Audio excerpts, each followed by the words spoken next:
అధికార పార్టీ తమ ప్రత్యర్థి పార్టీకి చెందిన ప్రజా ప్రతినిధుల్ని కొనడం ఆనవాయితీగా మారింది. అధికారం లేకుండా ప్రతిపక్ష స్థానంలో కూర్చోవడానికి నాయకులు అసౌకర్యంగా ఫీల్ అవుతున్న పరిస్థితి కళ్ళెదుటే కనిపిస్తోంది. తాజాగా వైసీపీ రాజ్యసభ సభ్యులను కొనుగోలు చేయడానికి టీడీపీ సిద్ధమైందా అంటే అవును అని వైసీపీ అధికార పత్రిక కథనం చెబుతోంది. సాక్షి పత్రికలో వైసీపీ రాజ్యసభ సభ్యుల కొనుగోలుపై కథనం వెలువడింది. ఈ కథనం ప్రకారం ఒక్కో రాజ్యసభ సభ్యుడిపై 40 కోట్ల రూపాయల నుంచి 70 కోట్లు పెట్టుబడి పెట్టడానికి టీడీపీ సిద్ధమైంది.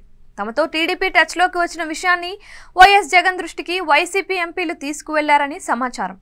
అందుకే సొంత పత్రికలో కథనం రాయించినట్లు వైసీపీ నాయకులు చెబుతున్నారు. రాజ్యసభలో టీడీపీకి చోటు లేదు. వైసీపీకి 11 మంది సభ్యుల బలం ఉంది. ప్రస్తుతం ఏపీలో ఎన్డీఏ కూటమికి అపరిమితమైన ఎమ్మెల్యేల బలం ఉన్నప్పటికీ రాజ్యసభలో చోటు దక్కాలంటే మరో 2 ఏళ్లు ఆగాల్సిందే. అంతవరకు వేచి చూసే ఓపిక టీడీపీలో కనిపించడం లేదు. దీంతో చంద్రబాబు తన మార్క్ ఫిరాయింపుల పర్వానికి తెర లేపినట్టు వైసీపీ ఆరోపిస్తోంది.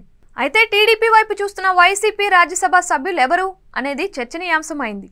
వైసీపీ రాజ్యసభ సభ్యుల కొనుగోలు రాతలపై టీడీపీ ఎలా స్పందిస్తుంది అనేది ఆసక్తిగా మారింది.